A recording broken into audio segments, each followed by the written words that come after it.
감사합니다. 찬양대 귀한 찬양 감사합니다. 은혜를 참 많이 받았습니다. 예배 시작 전에 또 찬양탄 찬양인도 참 감사합니다. 그리고 찬양할 때 지금도 수고하고 계십니다만 수어로 청각 장애인들을 위해서 이렇게 찬양을 통역하는 거 보고서 참 은혜를 많이 이렇게 받았습니다. 목사님 말씀하신 대로 이번 주간은 통일 선교 주간입니다. 이번 주간을 통일 선교 주간으로 정한 것은 다음 주일이 6.25가 일어난 날이기 때문에 그런 것일 텐데, 그렇죠? 네. 제가 질문 하나 하겠습니다. 올해 그 6.25는 주일입니다. 6.25가 일어난 날 1950년 6월 25일도 주일이었습니다. 북한이 왜 주일에 쳐들어왔을까? 이제 주일에는, 일요일에는 경계가 느슨해지기 때문에 그거 노려서, 사실 그때 굉장히 느슨했습니다. 장병들 농번기 휴가 많이 보내고 외출 휴가, 그리고 또 24일 날 저녁에 삼각지, 지금 대통령실이 있는 그 자리입니다. 육군 장교 군악부 낙성식을 한다고 군 지휘관들, 정부 고위인사들 모여가지고 저녁까지 밤늦게까지 파티를 하고 시내 나가서 2차회에서 새벽 2시에 끝냈대요. 근데 새벽 4시에 쳐들어왔거든요. 그거 노래 그게 이후에 전부일까? 일반 역사에서는 그게 전부라고 그렇게 얘기를 하는데, 저는 생각하기를 어떤 영적인 의미는 없을까? 여러분, 일요일 주일은 이름 그대로 주님의 날이에요. 예배 드리는 날이에요. 여기 중국어 하시는 분들 계실 텐데, 중국어에서는 월화수목금을 성기 1, 2 이렇게 나가다가 주일은 예배일, 중국어는 예빠일 뭐라고 그러는 것 같은데, 중국까지 그러고 있어요. 작은 성일이에요. 근데 하필 그날 골라서 쳐들어온 거, 어떤 영적인 의미는 없을까? 늘 가지고 있는 질문인데 제가 부족해서 명확하게 답은 못하고 있는데, 여러분 한번 답을 찾아보시기 바랍니다. 답을 찾기도 하고, 역사라는 건 또 의미를 부여하기도 하는 것이 역사의 과제예요. 다른 요일 아니고 작은 성일, 주님의 날, 예배드리는 날, 주일 새벽에 쳐들어온 거, 어떤 영적인 의미는 없을까? 여기 주보에 통일 선교 주간이라고 이렇게 크게 쓴 것을 보고서 제가 다시 떠오르는 질문입니다. 여러분, 올해 2023년은 지금 이 통일 선교 주간인데 통일 선교에 있어서 특별한 해입니다. 그거 하셔야 돼요. 제 설교 오늘 다른 건 다 잊어버리더라도 올해 2023년은 통일 선교에 있어서 특별한 해다. 그거는 꼭 기억하셔야 됩니다. 왜 그렇습니까? 두 가지 일로부터 70년이 되는 해이기 때문에 그렇습니다. 한 가지 일 많이 들었을 거예요. 정전으로부터 70년입니다. 정전협정 1953년 7월 27일 오전 10시에 조인이 됐습니다. 우리나라 분단은 세 개가 겹친 분단입니다. 1945년 8월 15일에 해방되면서 38선 그어졌죠. 그건 영토 분단이에요. 처음엔 그거 해결하려고 미소 공동위원회도 하고 신탁 통지 얘기도 나오고 유엔을 통해서 해결하자 그런 얘기도 나오고, 그러다가 잘 안 되고 1948년에 남과 북에 각각 정부가 수립됐습니다. 8월 15일에 대한민국 정부, 그 다음에 9월 9일에 조선민주주의 인민공화국, 줄여서 구구절이라고 그래요. 그건 체제 분단이에요. 거기까지도 좀 이렇게 그것도 분단인데, 정말 무서운 분단은 정전협정. 전쟁이 일어났어요. 수백만이 죽고 다쳤어요. 전쟁고가 많이 생겼어요. 전쟁 미망이 많이 생겼어요. 서로 용납할 수 없는 원수가 되었습니다. 그래서 1953년에 그 분단을, 정전협정을 갖다가 정서적 분단이라고 그래요. 정서상으로 서로 용납할 수 없는 사이가 됐다. 여러분, 우리나라엔 잘 알려진 말이 하나 있어요. 대한민국은 헌법 위에 국민 정서법이 있는 나라다. 그런 정서라는 게 그렇게 무섭습니다. 지금 중국 대사가 상당히 우리들에게 좀 이렇게 화가 나는 발언을 해서 문제가 되고 있는데, 어느 고참 기자가 쓴 글을 보니까 10년 전에 중국 대사가 그때 중국의 아주국 부국장이었는데, 중국에 와 있는 기자들을 초청해서 이렇게 무슨 자리를 마련한 일이 있대요. 그때 그 싱대사가 하는 말이 한국에서 제일 무서운 것은 국민감정법이다, 그런 말을 했다고 그래요. 그걸 잘하는 사람이 왜 그렇게 국민 감정을 건드리는 말을 했는지 모르겠는데요. 정서상의 분단, 정말 무서운 분단이에요. 그래서 저는 1953년 이 정전을 갖다가 본분단이라고 부르고 있어요. 본격적인 분단, 강분단이라고 부를 수도 있어요. 아주 그냥 강한 분단, 깡분단. 어떤 탈북민 목사님 한 분, 강철호 목사님이라고 감리교에서 탈북민으로서 제일 먼저 목사가 된 분인데, 그분이 역사 공부한 분인데, 그분은 진분단이라고, 진짜 분단이라고 그렇게 부르고 있습니다.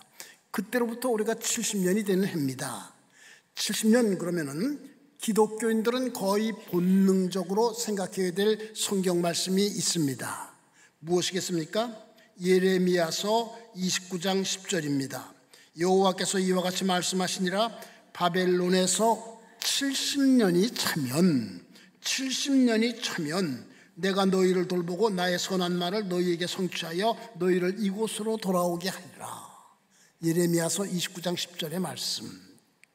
이 말씀이 그대로 이루어져 가지고 포로 생활 70년 만에 이스라엘 백성은 돌아오기 시작합니다. 1차 스룹바벨이 인솔, 2차 에스라가 인솔, 3차 느헤미야가 인솔. 이스라엘의 역사가 바뀌었어요. 포로 시대에서 이제 귀환 시대로. 이스라엘의 역사를 보통 열로 나누지요. 제일 먼저 족장 시대, 그 다음에 출애굽과 애굽 이주 시대, 그 다음에 출애굽과 광야 시대, 사사 시대, 뭐 이렇게 초기 왕국 시대, 분열 왕국 시대, 그 다음에 포로 시대, 그 다음에 이제 귀환 시대, 그 다음에 신구약 중간 시대, 그 다음에 신약 시대, 이렇게 나누는데, 포로 시대에서 귀환 시대로의 이렇게 전환이 70년 만에 이루어졌습니다. 여러분, 우리나라는 지금 고조선 시대, 고조선 시대, 삼국 시대, 고려 시대, 조선 시대, 일제 강점 시대 거쳐서 지금 이루고 있는데요. 지금은 무슨 시대입니까? 분단 시대입니다. 혹시 지금 남한이 굉장히 발전하고 경제 대국이고 군사 강국이고 그러니까 국가 융성기 그럴지 모르겠는데, 그건 남한만의 얘기고요. 남북한 다 털면은 분단 시대예요. 하나님, 우리의 역사가 70년 만에 이 분단 시대에서 통일 시대로 바뀌게 하여 주옵소서. 여러분, 통일 선교 주간에 열심히 기도하시기 바랍니다. 이 이야기는 여러분 정전 70년 이야기는 많이 들었을 거예요. 국가에서도 지금 이 정전 70년 행사들을 많이 하고 있습니다. 또 하나 듣지 못하던 이야기를 오늘 하려고 그럽니다. 무슨 얘기일까요?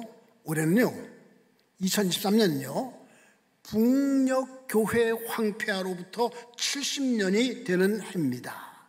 북녘교회 황폐화로부터 70년이 되는 해. 이 북녘교회는 분단 직후부터 박해를 많이 받았어요.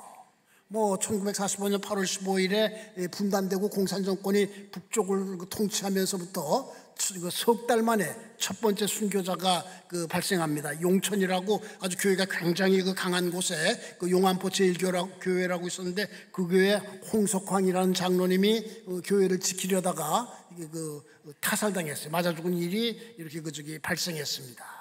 그 뒤에도 계속해서 박해를 많이 받았습니다. 그때 북한에서 이렇게 초등학교 시절을 보내다가 월남에서 목회를 하시다가 은퇴한 목사님이 계신데, 그분 하시는 말씀이 월남 주일에 학교 나오게 했대요.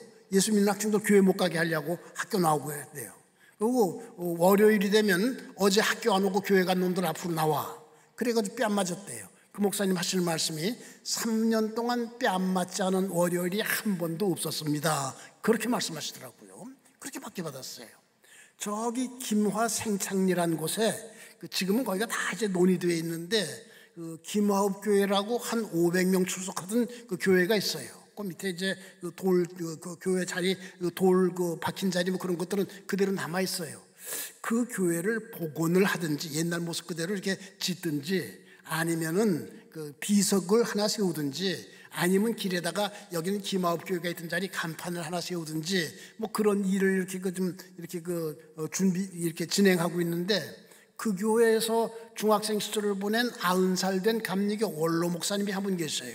지난 월요일에 그분 모시고 여럿이서 그 자리를 갖다 이렇게 답사를 했습니다. 그때 그 목사님이 오가면서, 그때 그 김화 철원은 6.25 전에는 그 공산시야였습니다. 38선 이북이었거든요. 그때 겪은 일을 얘기를 하는데, 그렇게 그 어려움이 컸나? 매번 그냥 이렇게 저 비판한다고 앞에다 세워놓고, 그 목사님 이름이 박이섭 목사님의, 저 박이섭 동무는 저 숙청 대상이라고 그러면서 이렇게 하다 그분도 이제 월남을 했다고 박해를 많이 받았어요. 그러면서도 교회는 유지됐습니다. 6.25 전쟁이 일어나기 전까지는 예배 드렸어요. 또 조직도 있었습니다. 장로교회는 그때 이북 5도 연합노회라고 있었습니다.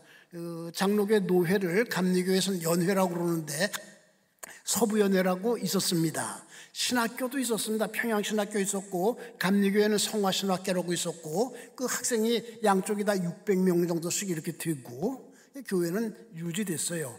저는 그래서 1945년에서 1953년까지를 전통교회 존속기라고 북한교회 역사를 그렇게 구별하고 있습니다. 전통교회는 이런 교회, 성령이 역사하고 예배드리고 성례행하고 전도하고 교육하고 친교가 있고 이런 교회, 전통적 의미의 교회. 전통교회가 그대로 존속을 했다 하게 전통교회 존속기 이렇게 말하고 분류하고 있습니다. 1953년부터는 얘기가 달라졌습니다. 이 땅 위에서, 지상에서 북녘 교회가 사라졌어요. 우선 기독교인들이 많이 피난 월남을 했습니다. 분단 직후부터 이렇게 피난 월남이 시작됐지만 6.25 때 아주 집단으로 월남을 이렇게 했죠. 그 가운데 기독교인들이 많았습니다. 목사님들, 장로님들, 교회 지도자들 거의 대부분 월남했습니다. 공백 상태가 됐습니다. 우리나라 문화체육관광부에서 나온 책에는 이때를 갖다가 인적 물적 자원 완전 손실기라고 이렇게 부르고 있습니다. 더 무서운 것은 공산당의 박해가 굉장히 아주 그냥 무서워졌습니다. 북한에서 제일 무서운 것은 성분이란 말입니다. 너 성분이 나쁘다 그러면 꼼짝을 못해요. 요즘 오는 탈북민들한테 얘기를 들어보면 또대란 말을 많이 쓰더라고요. 너는 아주 적성계층이야. 그럼 그 출세 또 이렇게 결혼도 이렇게 제한이 따르고 그러는데 그렇게 성분 조사를 하고 주민 등록 재등록을 갖다 시키고, 기독교인들은 다 이렇게 산간 오지로 보내고 이 지상에서 교회가 이렇게 사라졌습니다. 그래서 이제 먼저 앞에 1945년부터를 일반 학자들은 그래서 제한기라고 이렇게들 부르고, 그 다음에 이제 1953년 이후는 적극적 박해기라고도 부르고, 순환기라고도 부르고, 암흑기라고도 부르고, 진공기라고도 부르고, 여러 가지 이름으로 부릅니다. 지금까지 그 상태가 이렇게 전해져 내려오는 건데, 저는 그때를 전통교회 부재기라고, 이런 전통적인 의미의 교회가 이제 없어졌다, 전통교회 부재기라고 그 상태가 이렇게 이어져 내려오고 있습니다. 우리나라에서 이 북한교회 연구를 제일 먼저 시작한 분은 한국 학자가 아니에요. 일본 학자예요. 사와 마사이코라고, 한자로는 택정원이라고 쓰는데 원래 법학을 공부하신 분인데 목사님이 되셨고 한국에 유학도 오시고 그런 분인데, 이분이 쓴 북한교회 책에는 1953년부터를 해책이라고, 좀 더 정확하게는 공동체로서의 부재기라고, 공동체로서의 기독교 부재기. 그러니까 이렇게 모여서 이렇게 예배드리는 이런 모습으로서의 기독교가 이제 부재기 없어졌다, 이렇게 부르고 있습니다. 서울대학교 안에 종교학과가 있죠. 종교학과 교수를 갖다가 오래 지내신 윤이흠이라는 박사님이 계세요. 그분도 평안북도 철산 출신이신데 10년 전에 돌아가셨어요. 그분은 1953년부터를 기독교 해책이 이렇게 부르고 있습니다. 그 역사가 이렇게 지금까지 이렇게 계속되고 있는 것입니다. 그러다 이제 1972년에 와가지고 조금 뭐 변화가 있었습니다. 북한이 너무 이래서는 안 되겠다. 그래서 평양신학교 먼저 문을 열고 그 성경과 찬송가 발행하고 뭐 기독교 관계 국제회의에 나 북한 대표요 하고 나오고, 그 다음에 이제 봉수교회, 칠골교회 교회가 문을 열고 조금 이렇게 달라지기 시작해서 저는 그때를 국가교회 출현기 그렇게 부르고 있어요. 그 다음에 1998년 탈북민들이 많아지면서부터는 지하교회 활성화기, 그 탈북민들을 통해서 지하교회 얘기를 많이 들을 수 있었거든요. 지하교회 활성화기 이렇게 구분을 하고 있는데요. 여러분, 지금은 이 전통교회 부재기입니다. 전통적인 의미의 교회가 지금 북한에 존재를 하지를 않습니다. 북한의 교회는 지금 지상에 존재하지를 않습니다. 이때 우리가 생각해야 될 예언자가 있습니다. 바로 오늘 본문 기록한 다니엘입니다. 여러분, 성경을 가지고 있으면은 그 다니엘서 9장을 여시기 바랍니다. 1절, 메대 족속 아하수에로의 아들 다리오가 갈대아 나라 왕으로 세움을 받던 해에, 이때가 이제 그 기원전 538년경이죠. 곧 그 통치원년에 나 다니엘이 책을 통해 여호와의 말씀으로 선지자 예레미야에게 알려주신 그 연수를 깨달았나니 곧 예루살렘의 황폐함이 70년 만에 그치리라 하신 것이니라. 아까 제가 말씀드린 다니엘서 29장 10절을 다니엘이 읽었어요. 이 예루살렘의 황폐함이 70년 만에 그치는구나. 다니엘이 어떻게 써요? 3절 보면은 내가 금식하여 베옷을 입고 죄를 덮어쓰고 주 하나님께 기도하며 간구하기를 결심하고 회개를 합니다. 그 이하 이렇게 쭉 내려보면 그 회개의 기도가 나와요. 아주 처절한 회개, 아주 구체적인 그런 그 회개를 했어요. 그리고 그 17절에 가서 무엇이라고 기도합니까? 우리가 아까 같이 읽은 말씀이에요. 그리하온즉 우리 하나님이여, 지금 주의 종의 기도와 간구를 들으시고 주를 위하여 주의 얼굴빛을 주의 황폐한 성소에 비추시옵소서. 주의 얼굴빛을 주의 황폐한 성소에 비추시옵소서. 우리가 이 기도를 드려야 됩니다. 우리가 이 기도를 지금 드려야 됩니다. 통일 선교 주간에 특별히 열심히 드려야 됩니다. 이 다니엘서에 나오는 주의 황폐한 성소, 북녘의 교회들이에요.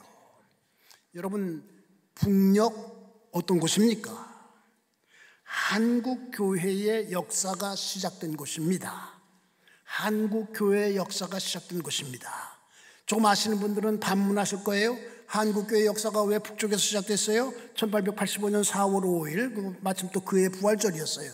언더우드 선교사, 아펜셀라 선교사 내외가 인천, 그때 이름은 제물포, 그거 들어온 거, 그게 한국교회 역사 시작 아닙니까? 그래서 뭐 올해를 갖다 한국교회 역사 130몇 년이라고 이렇게 말하기도 하고, 그 인천, 그 다음에 서울 이렇게 시작되지 않았습니까? 여러분, 그거는 뭐 그렇게 된 이유도 있지만은 그거는 선교사가 처음 들어온 해지, 엄밀하게 말하면 한국교회 역사가 시작된 해라고는 하지 않고 있습니다. 그전에도 기독교와 관계된 일들이 많이 있었어요. 그게 거의 다 북녘에서 일어났어요. 최초의 순교 언제 어디서 일어났습니까? 1886년 9월에 토마스 목사의 순교, 대동강, 북한에서. 세례받는 것을 기독교 입문식이라고 그러죠. 최초로 세례받은 사람들 어떤 사람들입니까? 의주 사람들, 뭐 이성하 이런 사람들 받기는 그 중국 잉커우, 한자로는 영구라고 이렇게 적는데 요령성 잉커우에서 이렇게 받았는데 의주 사람들. 그 다음에 우리나라 교회 역사의 자랑, 선교사들이 들어오기 전에 성경이 번역돼서 나왔습니다. 그 일이 1882년 중국 심양, 그것도 요즘은 선양이라고 그러죠. 동관교회 거기서 그 성경이 번역돼서 나왔습니다. 로스라는 선교사가 주도했기 때문에 로스역이라고 그래요. 정확한 이름은 예수 선교 전서인데 그거 그 의주 사람들, 서상윤이라든가 백홍준이라든가 이런 의주 사람들이 중심돼서 그런 일을 갖다가 이렇게 했습니다. 그 다음에 교회 역사 시작에 있어서 제일 중요한 거, 교회가 세워진 건데, 우리나라에서 제일 먼저 세워진 교회, sem란교회죠. 조직교회로서는 그래요. 근데 여러분, 미조직까지 포함하면은 제일 먼저 세워진 교회, 어느 교회입니까? 소래교회입니다. 황해도 장현군에 세워진 소래교회, 한자로는 송천교회, 소나무 송자 내천자, 이제 송천마을, 송천리, 그걸 보통 이제 우리말로 풀어서 솔래교회, 그다음에 내천자 솔래교회 그랬는데, 솔래교회 하다 보니까는 소래교회가 됐습니다. 소래교회는 이름이 둘이에요. 공식 기록에는 송천교회로 나오고 말할 땐 소래교회. 그게 우리나라에서 미조직 교회를 포함하면 제일 먼저 세워진 교회로 그렇게 되어 있습니다. 그것도 북한 땅, 황해도 장현군 대구면 송천리. 그 대구면은 대구 큰 구원이라는 뜻인데, 사람들이 야, 그거 참 이상하다, 여기에 교회가 세워질 줄 알고 교회 이름을, 땅 이름을 그렇게 정했나 보다, 그렇게 말하기도 합니다. 한국 교회 역사가 이렇게 시작된 것이 북녘이에요.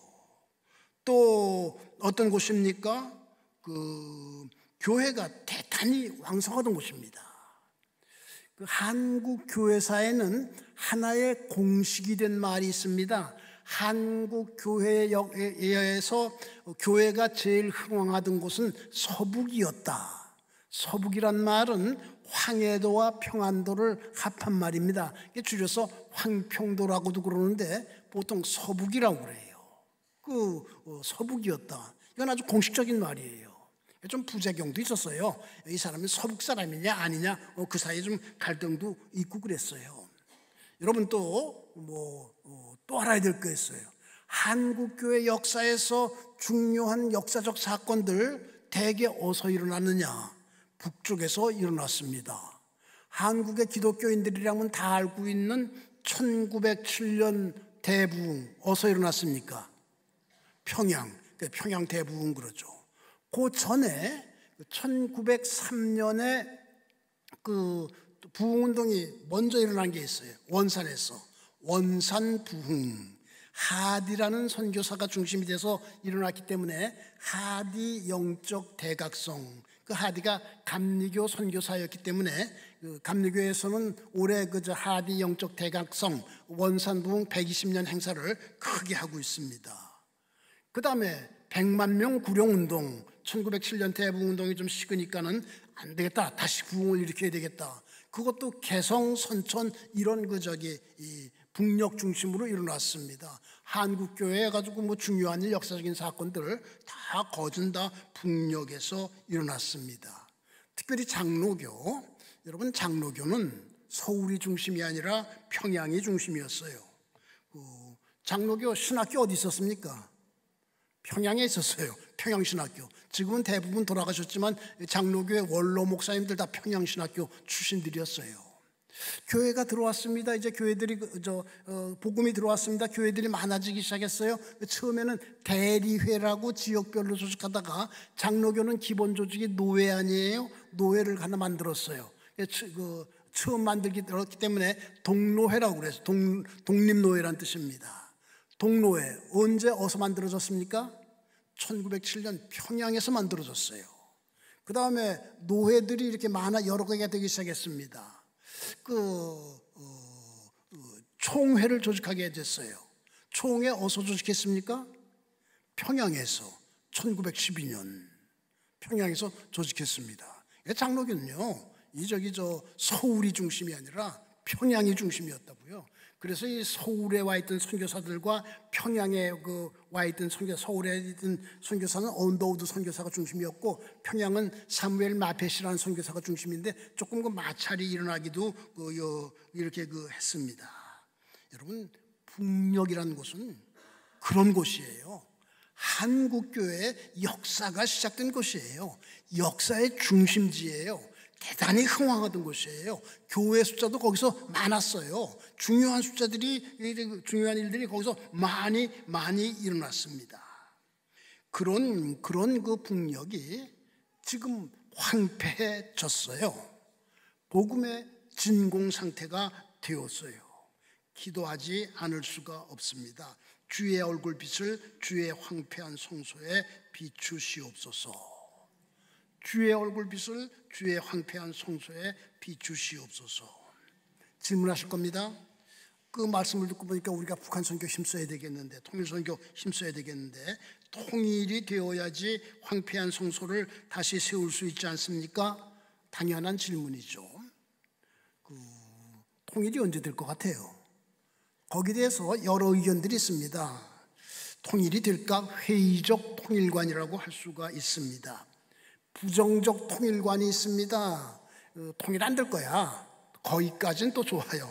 통일 안 되었으면 좋겠어. 통일되면 그 통일 비용, 북한이 지금 가난하니까 많이 들어갈 거고, 오랫동안 다른 체제 속에서 살아가지고 충돌이 많이 일어날 거고, 아유, 왜 안 됐으면 좋겠어. 부정적 통일관. 또 요즘 살살 퍼져나가고 있는 새로운 통일관이 하나 있어요. 꼭 하나가 돼야지 통일이냐. 한 통치자 밑에서 군대 지휘관도 하나고 그렇게 되는 것이 통일이냐. 그냥 둘이 따로따로 이렇게 지내면서 싸움하지 않고 사이좋게 지나면은 그것도 통일이라고 할 수 있지 않느냐. 요즘 이런 생각이요. 생각보다 그냥 훨씬 넓게 이렇게 특별히 지식인 세계에서 퍼져나가고 있더라고요. 여러분, 우리 기독교인들은 어떤 통일관을 가져야 됩니까? 초월적 통일관을 가져야 됩니다. 초월적 존재이신 하나님께서 초월적인 방법으로 통일을 주실 것이다. 지금 이렇게 시간이 많지 않기 때문에 자세히 설명을 할 수 없는데, 인터넷에 한번 초월적 통일관이라고 입력을 해보세요. 그럼 기사도 하나 나오고 칼럼도 나오고, 작년 10월에 부산서의 통일선교 관련 집회 워크숍이 있었는데, 거기서 이 강연을 했는데, 국민일보 종교부장이 이 강사의 한 사람으로 또 취재차 이렇게 나왔다가 그 얘기를 듣고 굉장히 감동을 많이 받은 모양이에요. 아주 기사를 크게 써가지고 작년 10월 중순에 국민일보에 크게 나고, 또 그런 주제로 칼럼을 쓴 것도 있어서 초월적 통일관 이렇게 쳐보면 그것이 알 수가 있을 거예요. 기독교인들은 초월적 통일관을 가져야 됩니다. 하나님께서 통일을 주시면은 바로 직접 선교. 지금 저희들이 하고 있는 이런 것도 훌륭한 선교입니다. 근데 간접 선교죠. 직접 선교를 할 수 있도록 준비해야 됩니다. 군대에는 비상대기조라고 있습니다. 적이 쳐들어오거나 위험한 상태가 발생하면은 바로 출동할 수 있는 그런 부대가 있습니다. 저는 공군 사병으로 군대 생활을 했는데, 공군은 비행장마다 저 활주로 끝에 5분 대기 비행기 2대가 무장을 완전히 갖추고서 활주로 끝에 있습니다. 적기가 들어온다거나 무슨 비상사태가 발생했을 때 이제 비상대기하고 조종사가 뛰어나가서 5분 안에 출격할 수 있는 그런 비행기 2대씩이 저는 군대 생활한 지가 이제 60년 됐는데 지금도 그럴 거예요. 활주로 끝에 꼭 있고 그랬어요. 기독교인들은 통일의 5분 대기조가 되어야 됩니다. 저는요, 초월적 통일관을 굳게 믿고 있어요. 제가 이 통일선교 이 분야 일을 한 지 오래 됐습니다. 여러 가지 일을 겪었어요. 그 여러 가지 일을 겪으면서 흔들리지 않는 것이 초월적 통일관이에요. 고등학교 국어교사 여러 해 하다가 선교방송의 PD로 들어갔습니다. 근데 이 북녘을 향해서 이렇게 방송을 하면서도 이 방송 북녘에서 들을까? 안 들을 거다. 그렇게 했습니다. 그러니까 신이 나질 않죠. 그때는 여러분 그랬어요.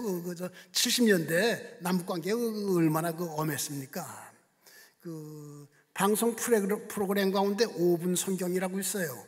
이 북녘에는 성경이 없으니까는 이 방송을 들으면서 받았을 수 있게 성경을 갖다 천천히 5분씩, 하루에 5분씩 읽어주는 그런 프로그램이 있었습니다. 아나운서들이 그거 맞기 아주 싫어했어요. 말을 이렇게 아주 정상적으로 해야지 자연스러운데 떠듬 읽어준 거 또 읽고 어색하잖아요. 나 그거 안 맞겠다고 그랬어요. 뭐 그렇게 그 생활하고 있는데 날짜 기억합니다. 1979년 4월 23일. 1978년 말부터 중국의 등소평이 이렇게 그 폐쇄 정책을 쓰면 안 되겠다 그래가지고 개혁 개방을 하기 시작했죠. 그리고 바깥으로 편지로도 좀 보내기 시작을 했습니다. 보내는 걸 허락하고 그랬습니다. 그러니까는 이 중국 성도들의 편지가 오기 시작했어요. 그 지난 10년 동안에는 10년 동안에 53통인가 왔는데 1979년 한 해에 15,000 몇 통이 왔어요.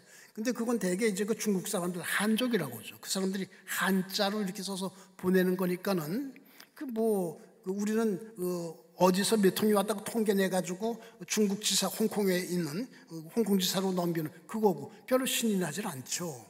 1978년 4월 23일 중국에 살고 있는 우리 동포 조선족 심양에 살고 있는 장로님이에요. 우리말로 쓴 편지가 처음 왔습니다. 그 직원이 이거 한자가 많아서 저는 도무지 읽을 수 없는데 이렇게 좀 읽어주세요. 그러고 가져왔더라고요. 저는 한자 좀 배우지 그냥 그러면서 좀 짜증스러운 마음으로 그만데 나도 모르겠어요. 지금 그 중국에 왜 간자라고 글자를 갖다가 개혁하지 않았어요?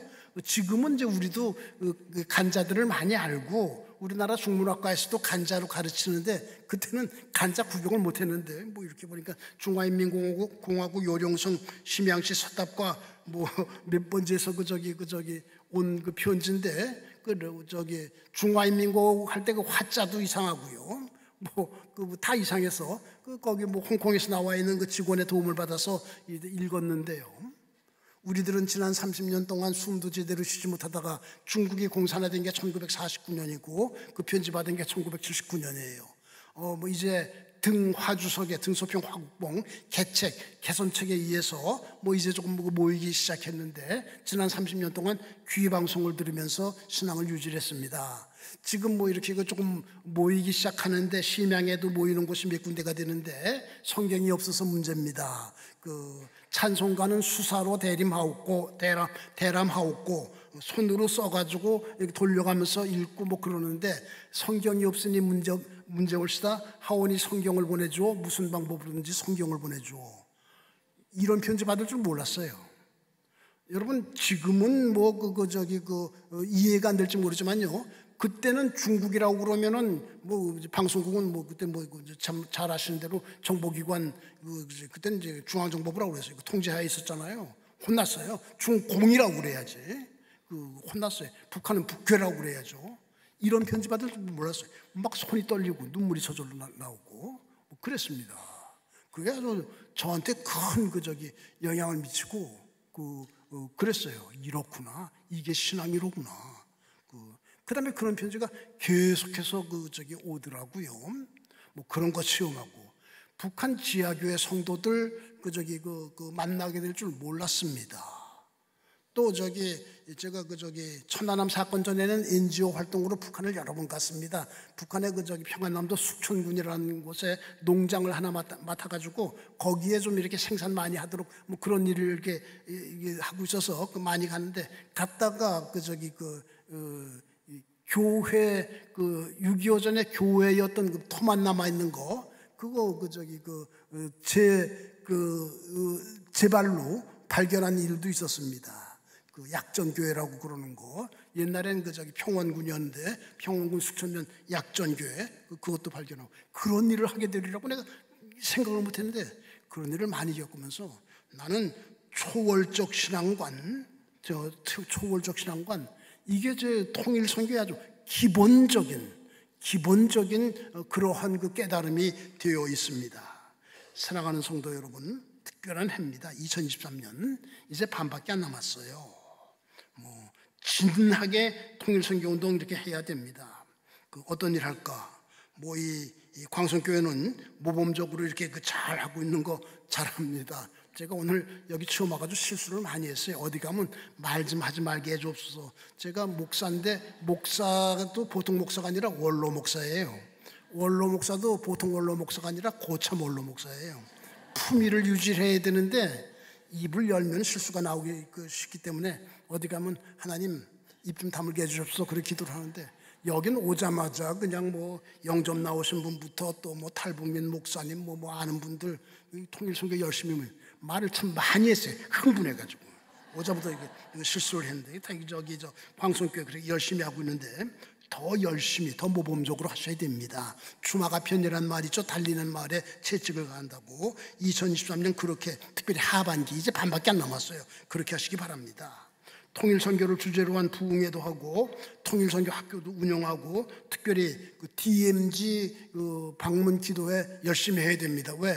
정전협정 1조에 의해서 DMZ가 만들어졌어요. 정전협정 1조가 양쪽이 군사분계선으로부터 2km씩 그 후퇴해서 4km의 비무장지대를 그 형성함으로써 우발적으로 일어날지 모르는 그 충돌을 예방한다. 그게 1조예요. 그래서 DMZ 비무장지대가 70년 전, 이제 다음 달 7월 27일 그때 이제 탄생을 했는데 이게 4km가 벌려져 있어야 되는데 북쪽에서 먼저 이만큼 내려와 그걸 추진철책이라고 그래요. 그럼 남쪽도 그만큼 올라가. 그래가지고 지금 DMZ 면적이 43%가 줄어들어 있습니다. 여기서 가깝게 여기 뭐 이거 사이가 700m가 안 되는 곳이 몇 군데 있고 그래요. 그 아주 분단의 현장이거든요. 여기선 그 DMZ 가기도 참 뭐 쉬워요. 오두산 통일전망대 같은 데는 아주 가기 쉽고, 전망대가 15군데가 있어요. 우리 서쪽 끝에 강화도의 화계산 전망대, 지난 봄에 문을 열었습니다. 저 동쪽 끝에 고성 통일전망대까지 15개가 있는데, 그것도 열심히 보면서 북쪽을 보면서 가까이에서 북쪽을 보면서 기도도 열심히 하고, 여러분 하반기 통일선교에 더욱 힘쓰면서 보내시기 바랍니다. 말씀 맺습니다. 올해가 통일선교의 특별한 해라는 것을 생각하면서 주의 얼굴빛을 주의 황폐한 성소에 비추시옵소서. 다니엘처럼 이렇게 기도하면서 통일선교에 더욱 힘쓰는 귀한 재단 되기를 주님의 이름으로 축원합니다. 기도하시겠습니다. 감사하신 주님, 통일선교주간 예배를 드리게 하심을 진심으로 감사드립니다. 주님, 통일선교 저희들이 해야 될 가장 급한 일입니다. 중요한 일입니다. 한국교회가 무엇보다도 우선적으로 해야 될 일입니다. 통일선교를 위해서 더욱 힘쓰게 하여 주시옵소서. 복음을 듣지 못해 구원받지 못하고 죽어가고 있는 북녘의 동포들을 생각하면서 견딜 수 없이 안타까워하면서 더욱더 힘쓰는 귀한 재단, 귀한 성도들 되게 하여 주시옵소서. 오 주님, 주님의 얼굴빛을 주의 황폐한 성소, 한국교회 역사가 시작됐던 곳, 복음이 그렇게 왕성했던 곳, 그곳에 비추어 주시옵소서. 이전보다 더욱 왕성한 모습을 볼 수 있게 하여 주시옵소서. 예수님의 이름으로 기도하옵나이다.